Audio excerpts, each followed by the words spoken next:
Handloom technology department ఆధ్వర్యంలో మంత్రివర్యులు పెద్దలు శ్రీ తుమ్మల నాగేశ్వరరావు గారి నేతృత్వంలో ప్రిన్సిపల్ సెక్రటరీ శైలజ రామయ్య గారు ఈనాటి ఈ కార్యక్రమాన్ని ఏర్పాటు చేసి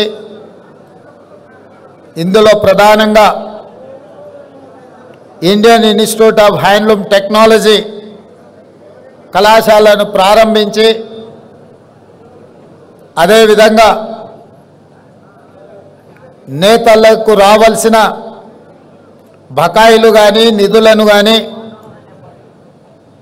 రాష్ట్ర ప్రభుత్వం నుంచి విడుదల చేయించాలని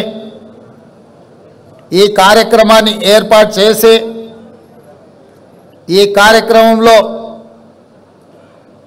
నాంపల్లి శాసనసభ్యులు మాజిద్ హుసేన్ గారు,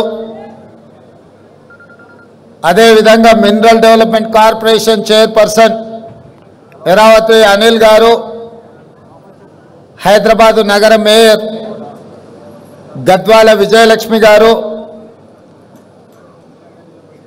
వరంగల్ నగర మేయర్ శ్రీమతి గుండు సుధారాణి గారు, చాలామంది నేతన్నలు, వారికి సంబంధించిన నాయకులు, 33 జిల్లాల నుంచి తరలి వచ్చిన చేనేత కార్మికులు నేతన్నలు అందరికీ కూడా తెలంగాణ రాష్ట్ర ప్రభుత్వం తరఫున మనస్ఫూర్తిగా ఆహ్వానం పలుకుతున్నాను. మా మంత్రి గారిని, మా ప్రిన్సిపల్ సెక్రటరీ గారిని మనస్ఫూర్తిగా అభినందిస్తున్నా. వేలాది మంది నేతన్నలను కలుసుకునే ఒక మంచి కార్యక్రమాన్ని లలిత కళా తోరణంలో ఏర్పాటు చేసి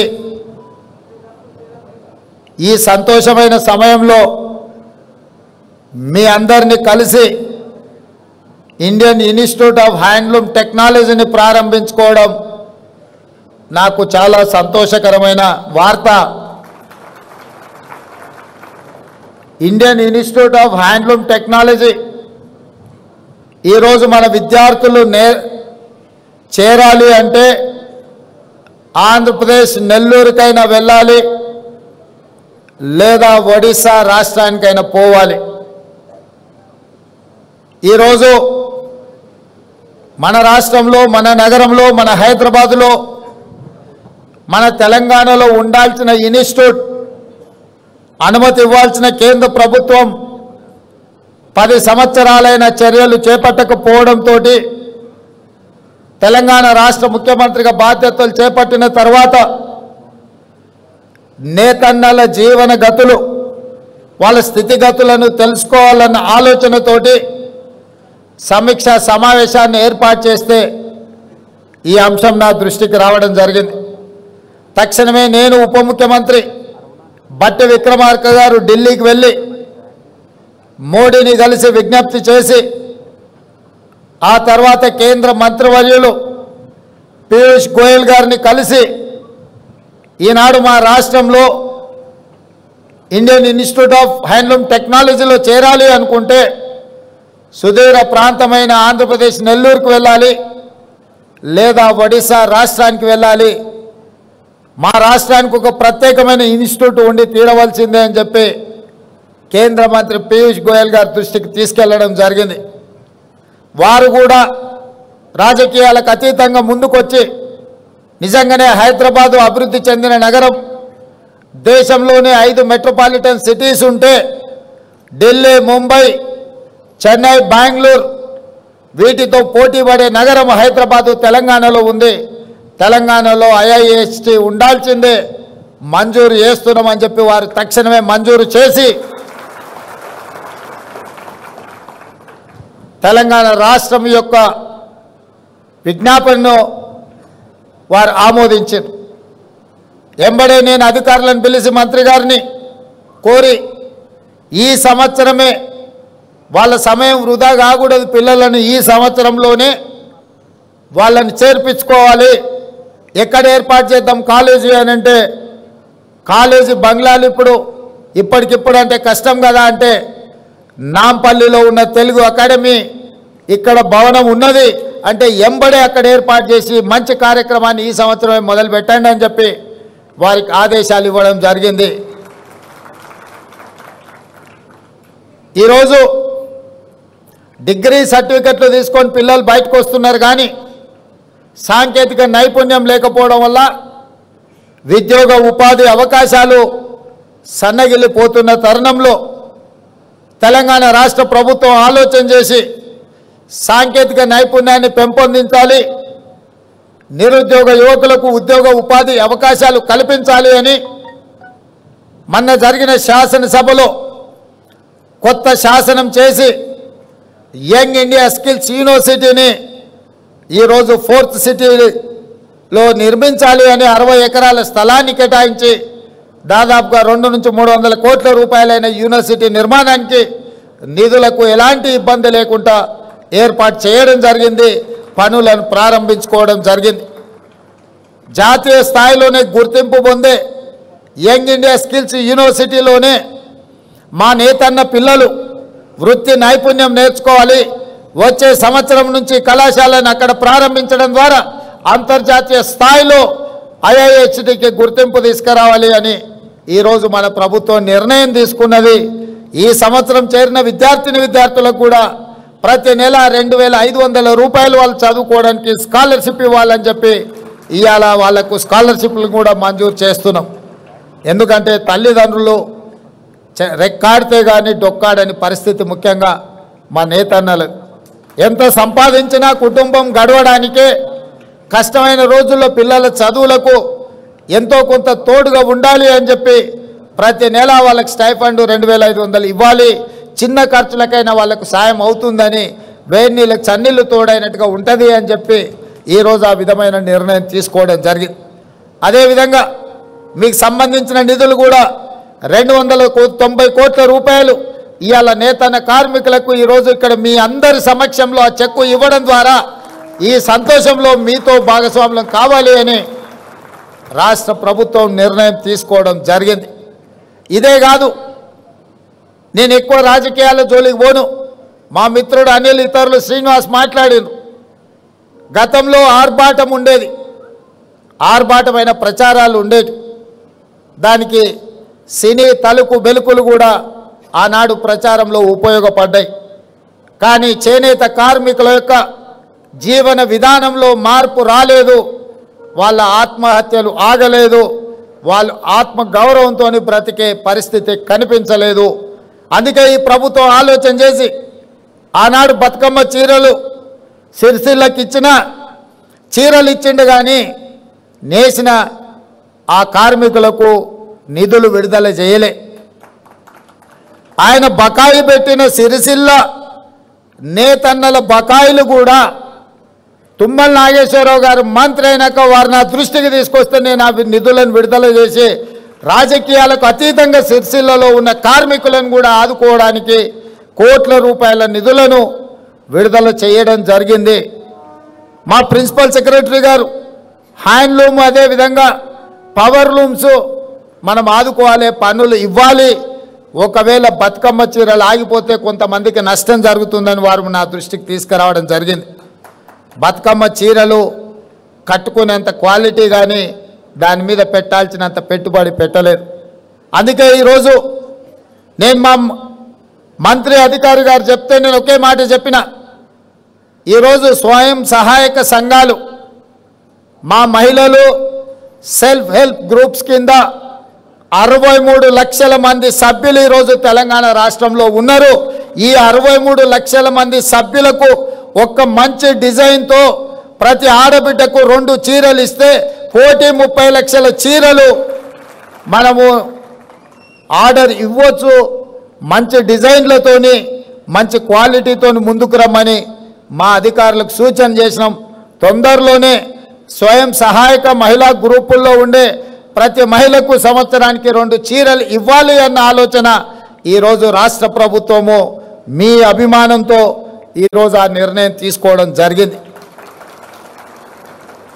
అదేవిధంగా సంఘాలలో ఎన్నికలుంటే నాయకులు తయారవుతారని మా మిత్రులు చెప్పిండ్రు. నేను కూడా బలంగా విశ్వసిస్తాను. ఏ సంఘాలైనా సంఘాల నుంచి వచ్చిన వాళ్ళు సంఘాల నుంచి ఎదిగి ప్రజాప్రతినిధులుగా మారి ప్రభుత్వంలో భాగస్వాములు అయినప్పుడు తప్పకుండా జాతి యొక్క సమస్యల్ని పరిష్కరించడానికి చట్ట సభలలో ప్రభుత్వంలో ప్రాతినిధ్యం వహిస్తారు. కాబట్టి ఖచ్చితంగా ఈ ఎన్నికలకు సంబంధించి సమీక్ష చేసి ఎంబడే ఎన్నికలు నిర్వహించడానికి అవసరమైన ప్రణాళికలను రూపొందించమని వేదిక మీద నుంచి మా మంత్రి గారికి చీఫ్ సెక్రటరీ గారికి నేను ఆదేశాలు ఇస్తున్నా. తక్షణమే ఆ కార్యాచరణను చేపట్టవలసిందిగా వారికి సూచన చేస్తున్నా. అదేవిధంగా రుణమాఫీ, రైతులకు రుణమాఫీ చేసిండ్రు, 30,000 కోట్ల రూపాయలు చేసిండ్రు. మరి 30 కోట్లున్న మా చేనేత కార్మికులకు చెయ్యండి అని ఈ వేదిక మీద నుంచే విజ్ఞప్తి రావడం జరిగింది. నిజంగానే 30 కోట్లుంటే ఒక్క కలంపోటుతోని 30 కోట్ల రూపాయలు మీ రుణాన్ని మాఫీ చేసే బాధ్యత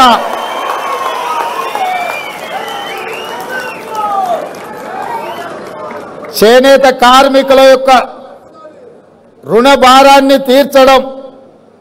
30 కోట్లు నిజమైతే ఎలాంటి సమస్య లేదు. ఇది ప్రజా ప్రభుత్వం, పేద ప్రజల కోసం ఉన్న ప్రభుత్వం. ఇది ఇందిరమ్మ ప్రభుత్వం. ఇందిరమ్మ ప్రభుత్వంలో కుల వృత్తులకు చేతి వృత్తులకు సముచితమైన న్యాయం చెయ్యాలన్న విధానమే మా ఆలోచన.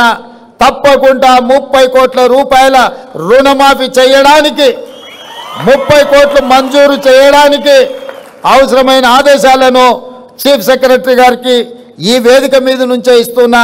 తప్పకుండా మీరు దూర ప్రాంతాల నుంచి, ఎక్కడెక్కడి నుంచో మారుమూల ప్రాంతాల నుంచి మీరు అందరు ఇక్కడికి వచ్చిండ్రు. ఇంత దూరం వచ్చి మీరందరూ కలిసి ఈ సంతోషంలో భాగస్వాములైన మీరు ఇంటికి వెళ్ళి సంతోషంగా మీ కుటుంబ సభ్యులతోటి కడుపు నిండా బువ్వ తినాలి అని అంటే ఒక మంచి వార్త మీరు మోసుకొని మళ్ళీ మీ ఊరికి వెళ్ళాలి. ముఖ్యంగా తుమ్మల నాగేశ్వరరావు గారు చెప్పినట్టు రైతులకు పట్టెడు అన్నం పెడితే ఆ రైతులను ఆత్మగౌరవంతో బ్రతకడానికి నేతన్న నేయడం వల్లనే ఈరోజు సమాజంలో మనం అందరం కూడా గౌరవంగా బ్రతుకుతున్నాం. రైతన్న ఎంత ముఖ్యమో నేతన్న కూడా మాకు అంతే ముఖ్యం. మీ కష్టాలను తీర్చడానికి, మీ సమస్యల్ని వినడానికి, మీ సమస్యల్ని పరిష్కరించడానికి మీ ముఖ్యమంత్రిగా, మీ సోదరుడిగా నేను ఎప్పుడూ మీకు అందుబాటులో ఉంటాను. ఇక కొడంగల్ విషయానికి వస్తే ఒక్క కోస్గి మండలంలోనే, నియోజకవర్గంలోనే కాదు, కోస్గిలో మా చేనేత కార్మికులు, మా నేతన్నలు వేలాది మంది ఉన్నారు. ఇవాళ నా గెలుపులో కొడంగల్ శాసనసభ నుంచి ఎన్నికైన నాకు 100% నేతన్నలు అండగా నిలబడి ఈరోజు నన్ను శాసనసభ్యుగా ఎన్నుకున్నారు. కాబట్టి తెలంగాణ రాష్ట్రానికి ముఖ్యమంత్రి అయిన నా నియోజకవర్గంలో నేతన్నలు చాలామంది ఉన్నారు. వాళ్ళతో నాకు చాలా సన్నిహిత సంబంధాలు ఉన్నాయి. వాళ్ళకు కావాల్సిన కమ్యూనిటీ హాల్స్ కావాల్సిన నిధులు కూడా నేను ఎమ్మెల్యేగా ఉన్నప్పుడు ఇచ్చి ఆ కమ్యూనిటీ హాల్స్ కట్టించడానికి, వాళ్ళకు ఆదుకోవడానికి అన్ని రకాలుగా అక్కడ వాళ్ళతో నాకు సత్సంబంధాలు ఉన్నాయి. అందుకే ఈరోజు గద్వాలైనా, నారాయణపేట అయినా, కొత్తకోట అయినా, కోస్గి అయినా, సిరిసిల్ల అయినా, కరీంనగర్ అయినా, వరంగల్ అయినా ఎక్కడున్నా నేతన్ననే. నేతన్న కొండా లక్ష్మణ్ బాపూజీ వారసులు. కొండా లక్ష్మణ్ బాపూజీ ఆనాడు తెలంగాణ కోసం కొట్లాడిండు, తెలంగాణ కోసం త్యాగం చేసిండు. తెలంగాణ రాష్ట్ర సాధన కోసమే కాదు, తెలంగాణ రాష్ట్ర సమితి చంద్రశేఖరరావు గారికి నిలువ నీడనిచ్చి పార్టీ పెట్టినప్పుడు మొట్టమొదట కార్యాలయం పెట్టుకోవడానికి స్థలం ఇచ్చింది కూడా కొండా లక్ష్మణ్ బాపూజీ గారే. వారు గొప్ప నాయకుడు. వారు లేకపోవడం విషాదకరం. తెలంగాణ రాష్ట్రం వచ్చినప్పుడు వారు 69లో తెలంగాణ రాష్ట్రం వచ్చే వరకు నేను పదవులను చేపట్టను అని ఆనాడు ఎమ్మెల్యేగా, మంత్రిగా రాజీనామా చేసిన గొప్ప పదవీ త్యాగం అంటే కొండా లక్ష్మణ్ బాపూజీ గారు చేసింది. రాజీనామాలు చేయడం, ఎలక్షన్ తేవడం, సెలక్షన్ చేయడం, కలెక్షన్ చేసుకోవడం త్యాగం అని చెప్తుంటారు కొంతమంది. మీ ఎలక్షన్, సెలక్షన్, కలెక్షన్ 2001 నుంచి 2014 వరకు ఎన్నోసార్లు తెలంగాణ ప్రజలు చూశారు. ఏమీ లేనోళ్ళు, రబ్బర్ చెప్పులు లేనోళ్ళు, టీవీలు వచ్చినాయి, పేపర్లు వచ్చినాయి, ఫామ్ హౌస్లు వచ్చినాయి, బంగళాలు వచ్చినాయి, జూబ్లీస్లో ప్యాలెస్లు వచ్చినాయి, గజ్వేల్లో వందలాది ఎకరాల ఫామ్ హౌస్లు వచ్చినాయి. మరి త్యాగాలు చేస్తే కొండా లక్ష్మణ్ బాపూజీ గారు లాగా లేకుండా మీరెందుకు ఇట్లా వేలాది కోట్ల రూపాయల ఆస్తులు వచ్చినాయో, మీ త్యాగానికి కొండా లక్ష్మణ్ గారి త్యాగానికి ఉన్న తేడా ఈరోజు తెలంగాణ సమాజం గమనించాలి. త్యాగానికి మారుపేరు పదవిని తృణపాయంగా తెలంగాణ రాష్ట్రం కోసం త్యాగం చేసింది కొండా లక్ష్మణ్ గారు. పదవులను అడ్డం పెట్టుకొని ఎన్నికలు, ఉప ఎన్నికలు తీసుకొచ్చి ఎన్నికల్లో కలెక్షన్స్ చేసుకొని బాగుపడ్డోళ్ళు ఎవరో తెలంగాణ సమాజం నిశ్చితంగా గమనిస్తూనే ఉంది. కాబట్టి త్యాగం అనే పదం మీకు సూట్ అవ్వదు. త్యాగం అంటే కొండా లక్ష్మణ్ గారు. కొండా లక్ష్మణ్ గారిని తెలంగాణ సమాజం ఎప్పటికీ గుర్తుపెట్టుకుంటుంది. తప్పకుండా వారి యొక్క గౌరవాన్ని పెంచే విధంగా తెలంగాణ రాష్ట్రంలో నిర్ణయాలు ఉంటాయి. ఈ ఇండియన్ ఇన్స్టిట్యూట్ ఆఫ్ హ్యాండ్లూమ్ టెక్నాలజీకి కొండా లక్ష్మణ్ బాపూజీ గారి పేరు పెట్టుకుందామని చెప్పి